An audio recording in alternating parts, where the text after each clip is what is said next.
My name is Margaret, and for nearly 50 years I have lived a life shaped by sacrifice, shaping a path defined mostly by the needs of others, especially my daughter Clara and my husband Tom. When I look back, I see a story of quiet giving, where my own desires were packed away to make room for their happiness. I was always the one who put myself last, the invisible hand holding the family together, often unseen or underappreciated. This is the story of how I lived in that shadow, the sacrifices I made without complaint, and the deep exhaustion I carried inside. I gave up my dream career in graphic design early on. It was a job I loved, one that let me express myself creatively and feel alive beyond the walls of our home. But when Tom started his business, the uncertainty in his income led him to ask me to quit my job for the stability of the family. For Clara's sake, he said softly. So I did. I swallowed disappointment,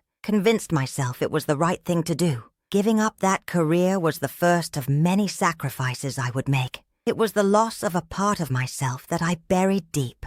The second sacrifice came in the form of working long, exhausting hours. When Tom's business was struggling, I took on 2, sometimes 3 jobs, juggling shifts at the local bookstore, cleaning houses on weekends, and running errands late into the night. I wanted to make sure Clara had everything she needed: a music teacher, school trips, clothes, and all those things Tom's business couldn't always provide. Those nights, coming home after the kids were asleep and before the dawn broke, made my whole body ache. Yet, I told myself this was love, and exhaustion, the price I had to pay. The third was more subtle but no less painful. I let go of my friends, turning down their calls, missing birthdays and social outings. I stopped making time for myself. The few quiet moments I had were spent worrying about bills, planning meals, or helping Clara with homework. It was as though my life was reduced to a series of endless chores and obligations, with no room left for me. Behind the facade of a smiling mother and wife, I concealed a loneliness so deep that sometimes it almost felt unbearable. I grew accustomed to feeling invisible. When Clara brought me a cup of coffee in the mornings, I smiled and whispered a "Thank you, sweetheart." But even those small acts couldn't fill the hollow inside. I neglected my own emotional needs, longing to be seen and valued for who I was, not just what I did for others. The hunger for affection and respect remained unspoken, replaced by a quiet acceptance of my role as caretaker, the one who sacrifices without complaint. Our financial situation was fragile. Tom's business was unpredictable, sometimes giving a hopeful lift before plunging into uncertainty once more. We lived paycheck to paycheck, frequently skimming by on loans or dipping into what little savings we had. Neighbors saw a stable family, a dependable wife and loving mother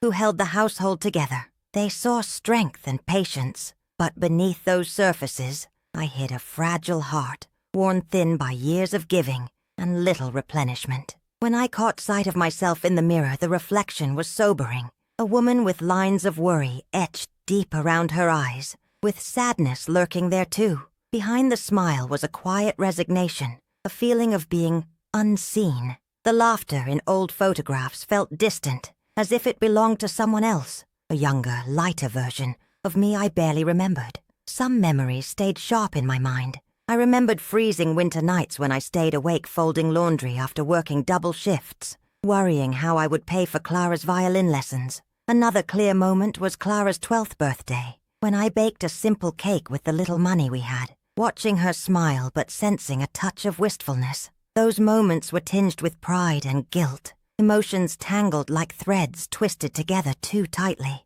Our home was a reflection of the life we led, modest, worn, yet filled with symbols of love and endurance. The faded walls, the cracked kitchen tiles, and the stacks of music sheets and school books everywhere told stories of a family scraping by, held together by sacrifice and hope. The countertops bore the marks of hurried dinners and late-night talks, silent witnesses to my tireless labor behind the scenes. Despite it all, I folded myself into a smaller and smaller shape, shrinking beneath the weight of expectation until I felt almost invisible. I told myself over and over that this was what love was, that it meant giving everything without asking for anything in return. But somewhere deep inside, I was beginning to feel the cracks. I was starting to sense that maybe, just maybe, there was more to life than being invisible, unseen, and forever second. And yet, I couldn't see how or when that would change. For now, I kept living the story I had written for myself. A life of sacrifice, unrecognized and unseen. A life waiting for its turning point. The day before Clara handed me that cup of coffee, the warm scent barely lifting the fog from my early morning haze, my world shattered in a way I never expected. It was raining steadily, the sky a blanket of dreary gray, when I found the document tucked under Tom's piles of bills on the kitchen counter. At first, I thought it was another routine paper. Insurance, debts, anything to do with their endless financial juggles. But as I unfolded the papers, my breath caught. It was a life insurance policy, not a small one. I'm talking about a huge sum, tens of thousands of dollars, with Clara listed as the sole beneficiary, on me. I didn't want to believe it. My mind raced as I stared at the cold, legal letters spelling out something raw and awful. I read it twice, thrice,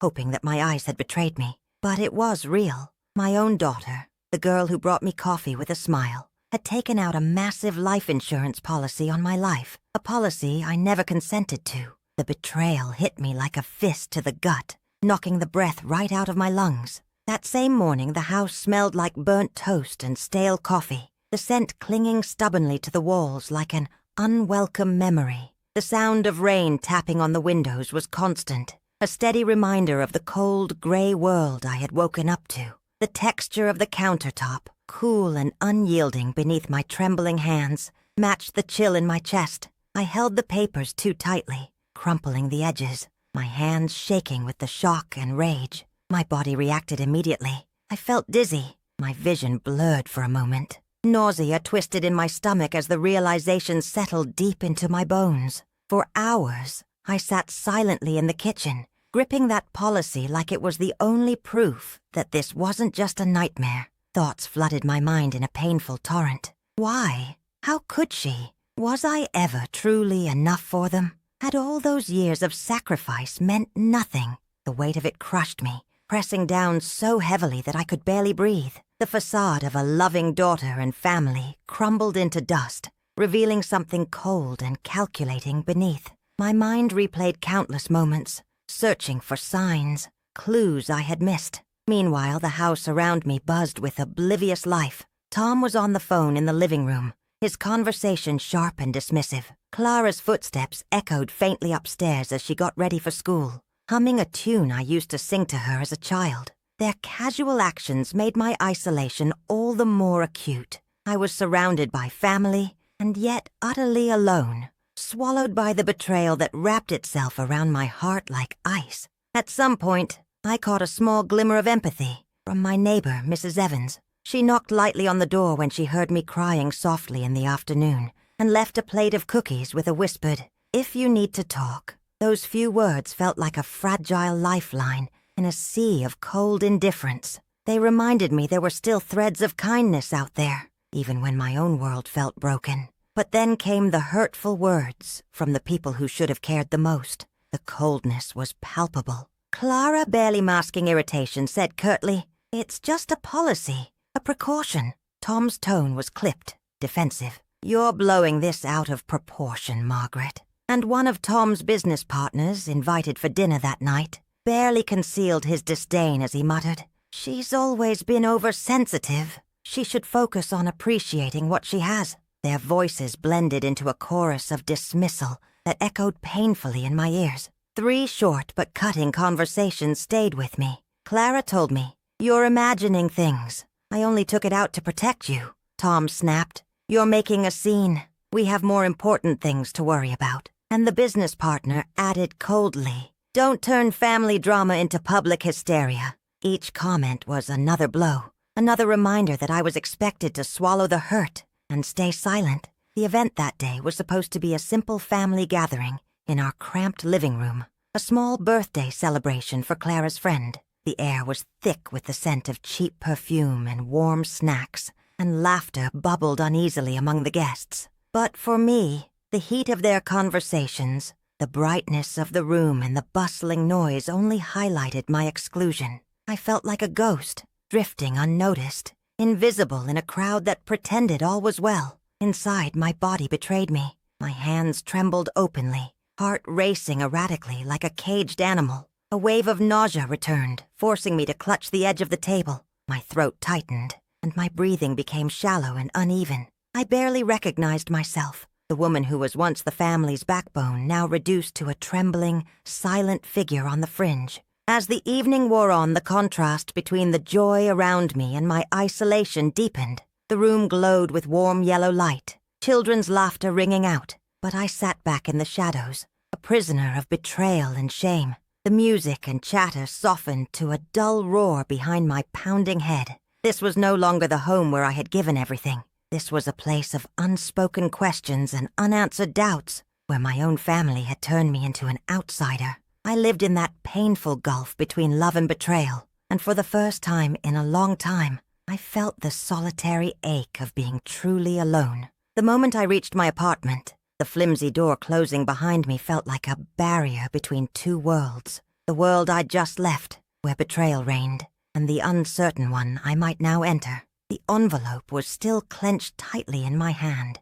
its paper crinkled at the edges but heavy with truth. The tiny space inside my home, which had once felt like a refuge, now seemed smaller, darker, and strangely foreign. The light flickered unevenly over peeling wallpaper and the dingy kitchen counter, casting long shadows that mirrored the turmoil within me. I sank slowly onto the threadbare couch, the rough fabric scratching my skin, and unfolded the letter one more time. Each word was a knife edge, cutting deep, but also a catalyst, a painful lighthouse in the fog. The truth was no longer something I could ignore or soften, with long-accepted excuses for those I loved and had given my life to. I saw the pattern clearly now, the way I had been used, the way my sacrifices had been expected, almost taken for granted, the way my abandonment would have even benefited those closest to me. An intense wave of clarity washed over me, almost a physical weight lifting from my chest even as tears blurred my vision.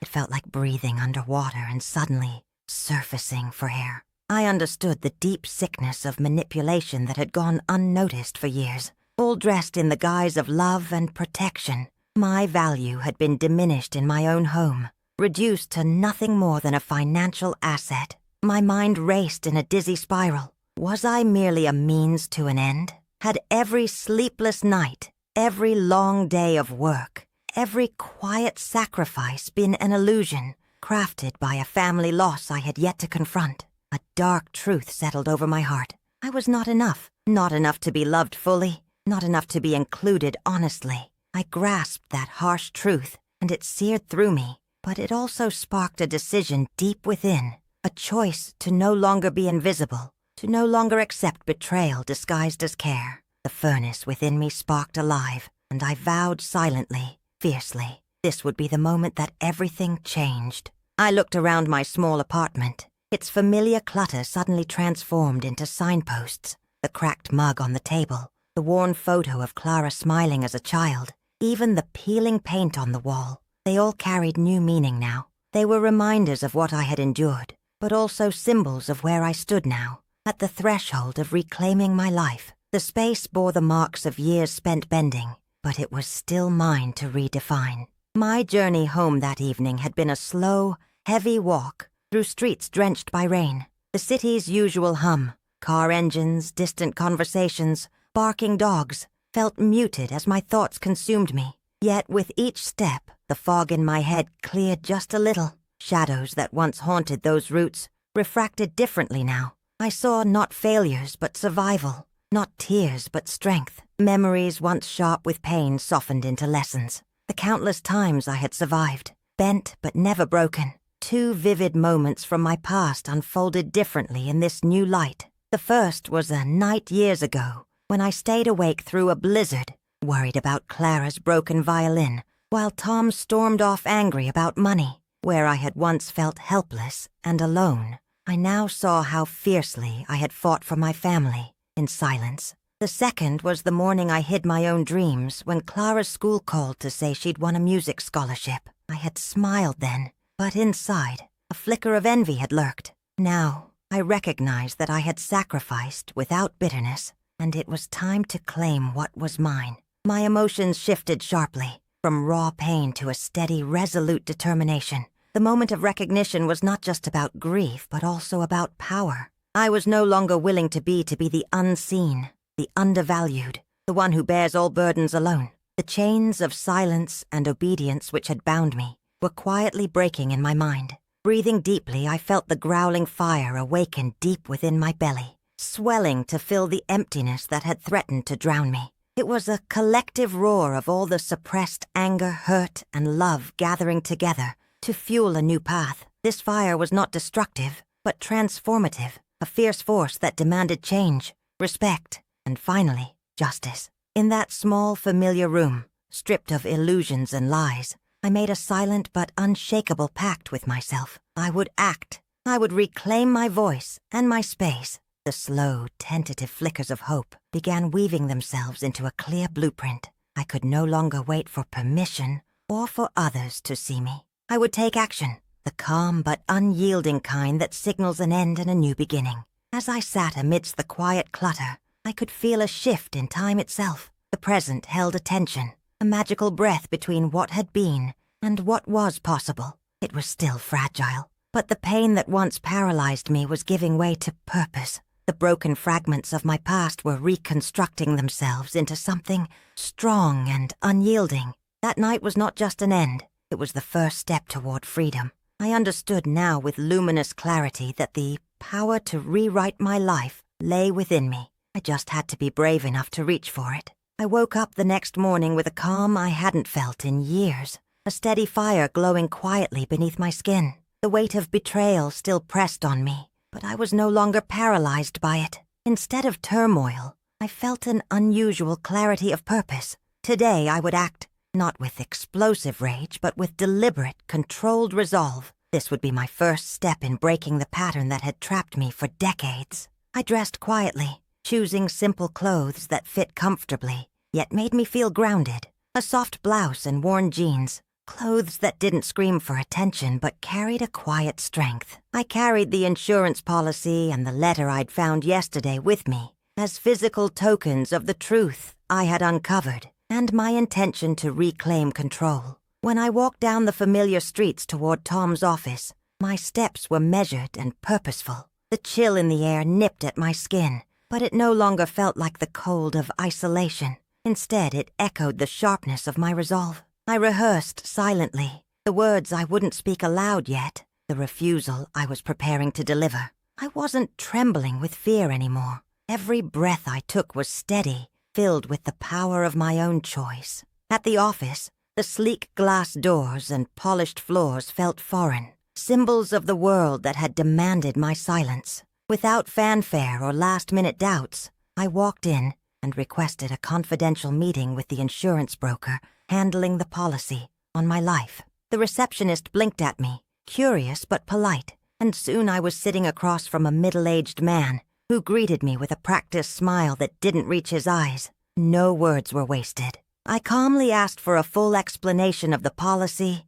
its terms, and the process of revocation. I pressed for every detail, signatures, dates, phone calls, and carefully documented the answers. The man hesitated, perhaps not expecting someone like me to be so resolute, but he complied. I felt a small surge of victory, not from confrontation, but from reclaiming knowledge. In that moment, I was no longer a passive victim, but an active participant. Leaving the office, I didn't shout from the rooftops. Instead, I quietly began notifying the relevant authorities and legal advisors. Each phone call I made, each form I filled out, was a tiny but firm step away from submission. The silence that had once protected me now felt like a cage. Breaking it was my first triumph. Returning home, I met Clara in the dim hallway. She looked at me with a mixture of surprise and uncertainty. I only smiled softly, refusing to be baited. No words were spoken about the policy, at least,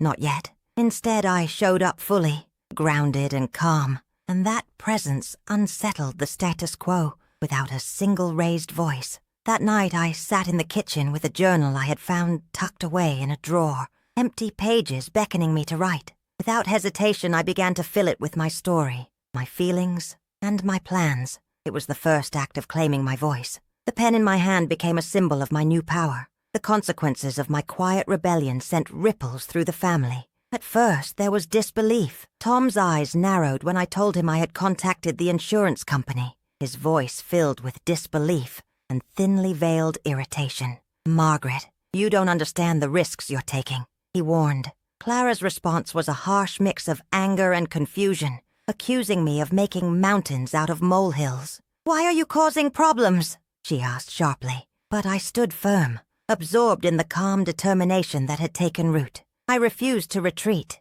even when they tried to minimize my actions. The familiar feeling of being overwhelmed came for a moment, but I pushed it aside, focusing on my quiet but unyielding resolve. Days passed, and as the storm of resistance grew, so did the symbol of my change. A simple ring I took out of the old jewelry box, one that had belonged to my grandmother. I slipped it onto my finger as a daily reminder of my right to claim my worth, a physical token of my break from sacrifice without recognition. It gleamed softly in the light, a quiet emblem of the new boundaries I was setting. Behind the scenes, I began to plan small steps towards independence. I researched job opportunities, scheduled appointments with financial advisors, and started setting limits on my involvement in family matters that once consumed me entirely. Each act was a deliberate pacing forward, a reclaiming of space and respect. There were moments of doubt, brief, whispering fears that I was too old to start over,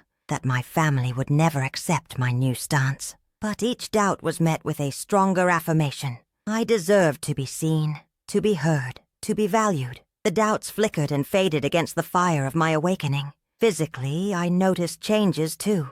My shoulders, which had carried an unseen burden for so long, lifted just a fraction. A lighter breath filled my lungs. The tremors of fear gradually gave way to the steady beat of courage. The quiet voice inside me grew louder than the echoes of past submission. My action was not a storm, but a wave, a steady rise that challenged the tide I had been caught in. It was a calm breaking of chains, a deliberate and measured reclaiming of life. For the first time in decades, I stood in my own space, not as a shadow or a servant, but as a woman who was beginning to see herself clearly, strong, determined, and worthy of respect. This was no victory parade. It was a quiet, resolute revolution, the kind that begins not with shouts but with a whisper, one that grows into an unshakable promise to myself. I had broken the pattern, and though the journey ahead was uncertain, I finally felt the power to walk it on my own terms. The days that followed my quiet act of defiance became a grueling test,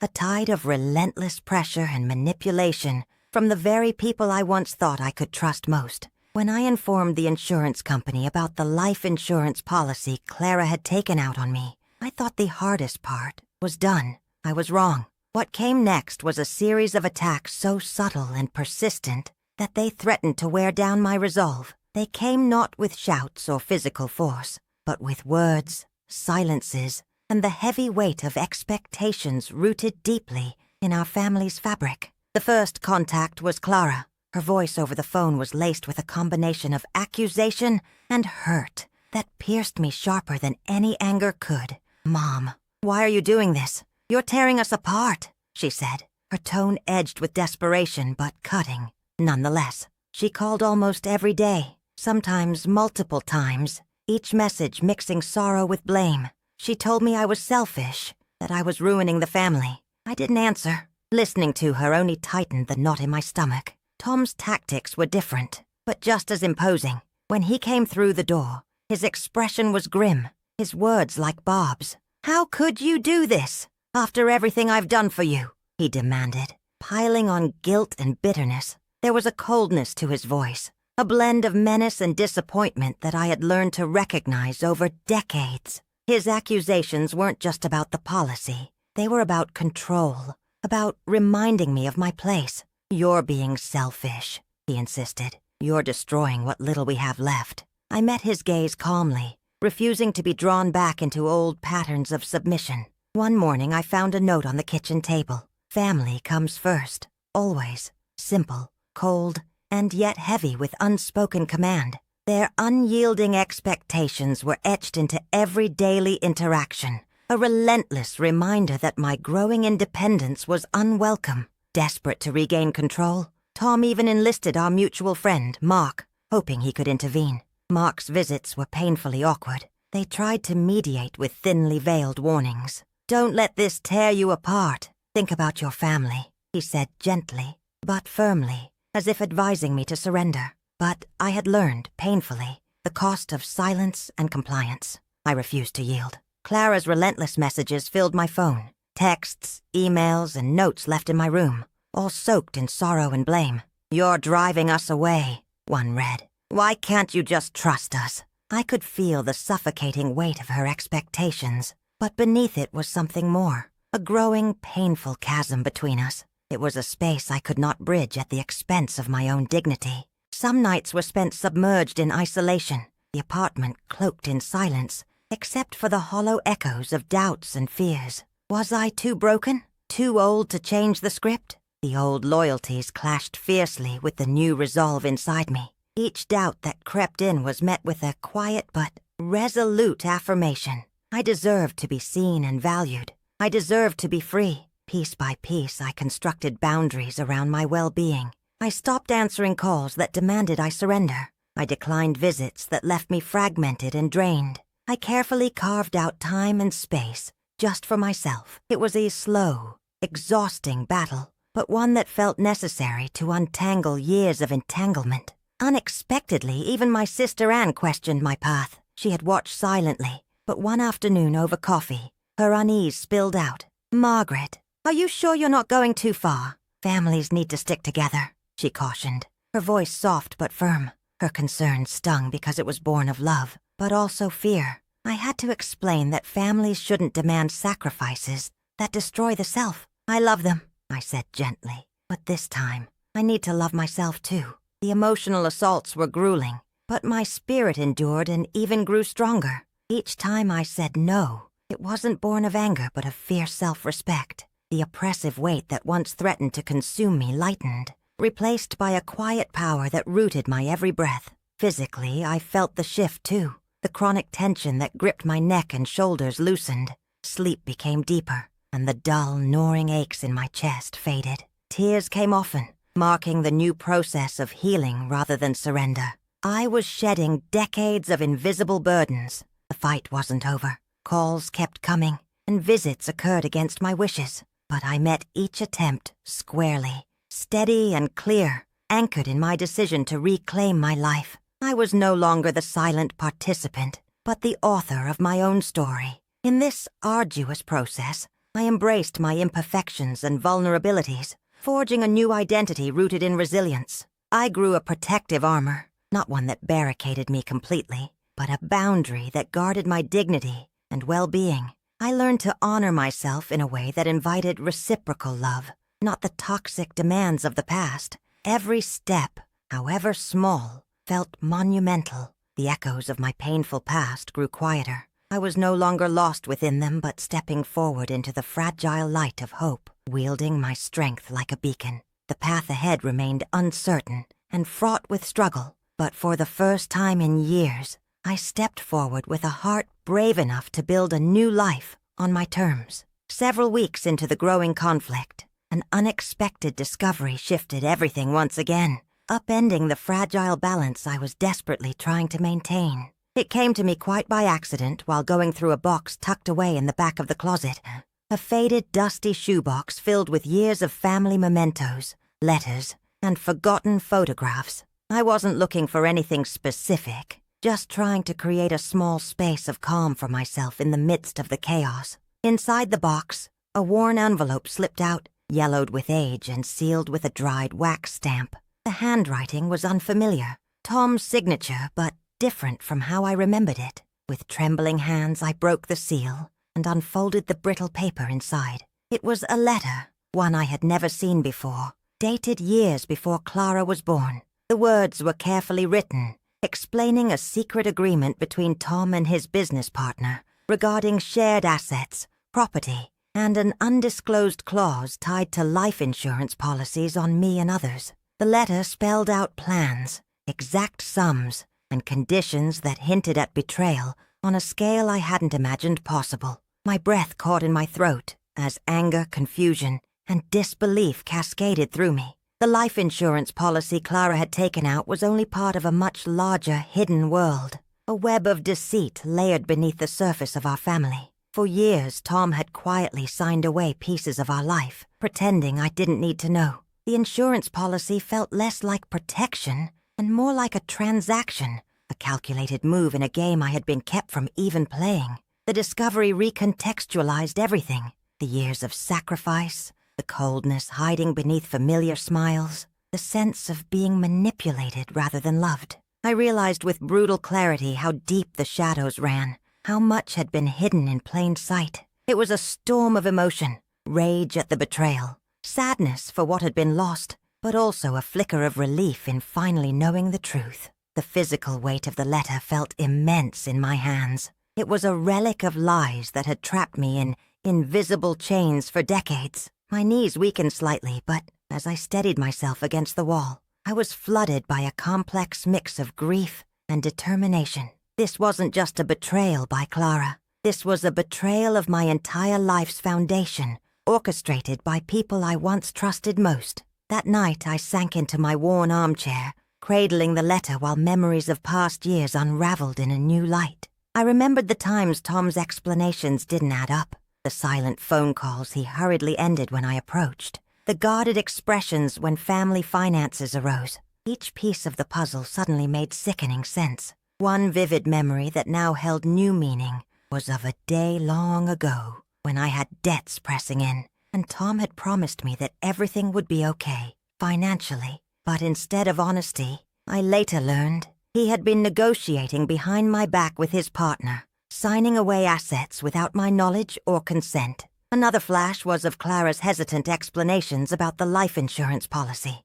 It was not simply for protection, as she had said, but part of a strategic shield that spoke to deeper plans. In the quiet solitude of that night, I wrestled with a complicated mix of emotions. Was I angry? Absolutely. Was I sad? Deeply. But most of all, I felt emancipated by the knowledge that the pain I had carried was real and rooted in betrayal, not weakness. This truth, no matter how painful, freed me. It unshackled me from illusions spun by those I had loved. I reflected on the years of silence, the moments I had questioned myself, the times I second-guessed my worth. Now, with this hidden history exposed, I saw that my feelings had validity. I had not been weak or broken. I had been deceived. In the solitude of that night, I formulated a plan, not one driven by bitterness or revenge, but by a fierce commitment to rebuild my life on transparent and honest terms. This discovery was a catalyst,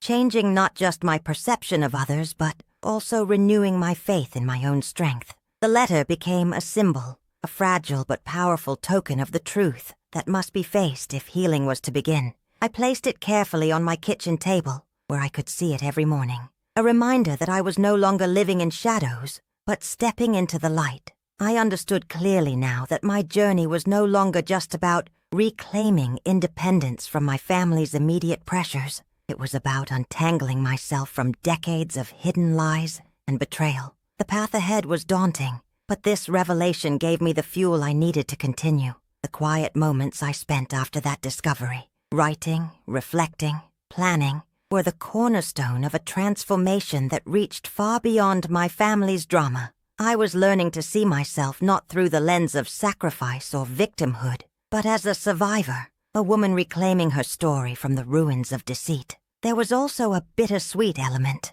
a mourning for the innocence lost, for the trust betrayed. But alongside that, an awakening. I was no longer a passive participant in a narrative written for me, but a creator of my future, armed with knowledge and unyielding hope. That night, as I sat quietly with the letter, I knew the next steps would be painful, but they would also be necessary. I was ready to confront the hidden truths, head on, to demand transparency, to reclaim what had been kept from me for too long. And above all, I was ready to forgive myself for years spent in confusion, to embrace the complicated, beautiful truth of my own existence, supremely imperfect, but fiercely real. This discovery was not an end but a beginning, a raw but powerful moment of liberation on the road to healing and hope. The day I confronted Tom in our old creaky kitchen is etched vividly in my memory, not because it was dramatic or explosive, but because it was the moment I finally spoke my truth aloud,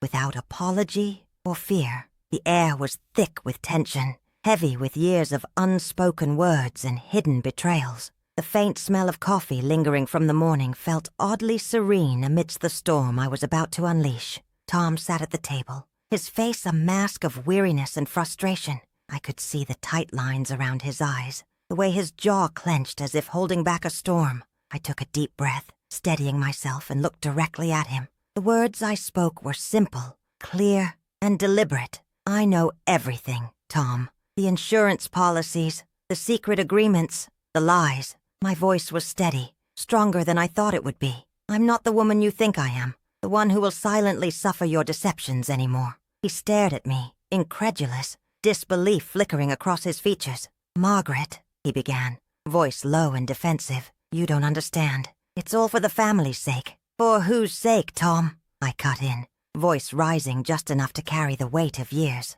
Not mine, certainly. You've used me, lied to me, and expected silence. The room felt smaller, the walls closing in as the truth between us crackled like electricity. For a moment, the old Tom, the man I had loved and fought for, seemed to flicker behind those tired eyes. But it passed quickly, replaced by defensiveness. You're making this personal, he spat. You're tearing us apart. No, I said sharply. I'm finding myself. The weight of all those years of sacrifice, invisibility, pain, lifted as I spoke. It was like breathing fresh air after drowning. The silence stretched between us, thick and pulsating with unspoken emotions. Then Tom's voice broke through, a mixture of anger and desperation. You think I wanted this? You think I wanted to betray you? His eyes searched mine, pleading for understanding that I no longer had to give. I don't know what you wanted, I replied softly, but I know what I deserve. Respect, honesty, and to be seen as a person, not a commodity. The power of that sentence surprised even me. It carried years of muted pain and the fierce hope of renewal. Tom's face twisted in frustration. You're crazy, Margaret. You're tearing this family apart. I am Moreno going to be your victim, I said firmly. I'm done pretending this silence is love. You lost me the day you betrayed my trust. He tried to interrupt, but I raised my hand. No more. I choose myself now. The finality in my voice was undeniable, and Tom's defenses crumbled for just a moment. I stood up, stepped steady and slow, and walked to the door without looking back. The sound of the latch closing behind me was both a punctuation and a liberation, the definitive break from years of pain and submission. Outside, the world felt brighter, sharper, filled with possibility. The kitchen, once the heart of our family, now felt like a tomb of forgotten truths. I refused to be buried alive in it any longer. In the days that followed, I was flooded with both relief and uncertainty. Confronting Tom was not the last battle, but it was the first true assertion of my voice. It marked the moment I reclaimed my right to exist fully, without fear or apology. We exchanged few words after that confrontation. Tom was shaken. I was resolute. Our interactions became sparse, tinged with an uneasy civility that neither of us had fully accepted. More striking, though, was the change within me. The woman who had spent decades blending into the background was now present, vivid, and unrelenting. I no longer sought approval or forgiveness. I sought autonomy. Friends and neighbors noticed the change. I walked taller, spoke clearer, and looked directly into the eyes that once ignored me. It felt like a rebirth, fragile but fierce. One afternoon, as I cleared out old boxes in the attic, I found an old scarf my grandmother had knitted. Wrapping it around my neck, I felt the warmth and strength of generations of women who had fought silently but powerfully before me. That scarf became a talisman of my transformation, a symbol of endurance and hope. The confrontation with Tom was not about vengeance. It was about liberation. I said what needed to be said, set a boundary that could not be crossed, and refused to be diminished. In those moments, a phrase came into my mind, quiet but profound. I am no longer your shadow. Those words became a mantra, a shield, and a promise to myself. There were moments of sadness, moments when the memories of the life I lost threatened to pull me back, but I faced them with courage, knowing that my freedom was worth every pang of grief. That kitchen, with its faded wallpaper and worn wooden floor, witnessed both my past and my rebirth. It was the stage of reckoning and release. Walking away from that confrontation without a backward glance was the ultimate act of self-love and strength. It was the silent thunder that shattered years of silence. I stepped forward into a new chapter, one written not by others, but by my own hands, marked by resilience, honesty, and unwavering self-respect. The sunlight gently warmed my face as I opened the window to my new apartment, a fresh breath of air welcoming me into the life I had finally claimed for myself. This space was modest, but mine, filled with soft colors and quiet light, so different from the cramped and worn rooms I had left behind. The walls, painted in a gentle cream, seemed to hold the endless possibilities I was beginning to believe in again. I took a slow breath, feeling the floor beneath my bare feet, solid and steady. Here was a place where I didn't have to shrink, a space big enough to hold all that I was, and all that I hoped to become. For so many years I had folded myself smaller to fit the expectations and needs of others. Now, this apartment felt like the first room I stepped into without apology. That morning I made myself a cup of tea, savoring the simple ritual, the soft whistle of the kettle, the warmth of the cup in my hands, and I realized how much I had missed these quiet moments of care for myself. Each small act was a thread weaving me back into the fabric of my own life, where comfort and joy weren't luxuries, but necessities. My phone chimed quietly. A message from Maria, a woman I had met recently at a community group, appeared on the screen. "Coffee tomorrow? I'd love to hear more about your story." The thought of forming new relationships fueled a gentle hope within me. Relationships grounded in mutual respect and kindness, not sacrifice and invisibility. Memories of the past whispered softly at the edge of my mind, but I didn't let them hold me captive. Those years of sacrifice and hurt had shaped me, yes, but they no longer defined me. With each day, I was rewriting my story. Around the apartment, the signs of my transformation rested in every detail. A shelf filled with books I had long ignored, now treasured companions. Photographs of places I dreamed of visiting. A journal worn at the edges, its pages filled with reflections and plans. These objects weren't just things. They were milestones on my journey to reclaiming myself. Stepping onto the small balcony, I inhaled deeply, the fresh air mingling with the faint scent of blooming flowers nearby. The sky was a pale blue, open and inviting, mirroring the openness growing inside me. I smiled softly as the city woke around me. Birds singing, neighbors greeting the day, the distant hum of life moving forward. In that moment, I felt like I was truly free, not because life was suddenly perfect, but because I had found peace within myself. The weight of years spent invisible, unheard, and unseen felt lighter, replaced by a steady strength I had almost forgotten. I thought of the journey ahead, knowing there would be challenges, moments of doubt and uncertainty, but I was ready now, ready to face them with courage and grace. The scars of the past were still there, reminders of the battles fought and won. They didn't define me, but they taught me resilience. Quietly, I touched my chest, feeling the steady beat of my own heart, a rhythm of life that was finally mine to honor. I whispered a vow to myself, to nurture this new beginning, to cherish the love I gave and received, but most importantly, to never lose sight of the woman I was learning to love again. The house was silent except for the gentle ticking of a clock, a soft reminder that time moves on, carrying us into new chapters of possibility. I closed the window slowly, turning back into the warm glow of my apartment. Here, in this small, tender space, I was home. With a breath filled with new hope, I said softly but firmly, "I am enough." And in those words, the past and future met, quiet, powerful, and full of promise.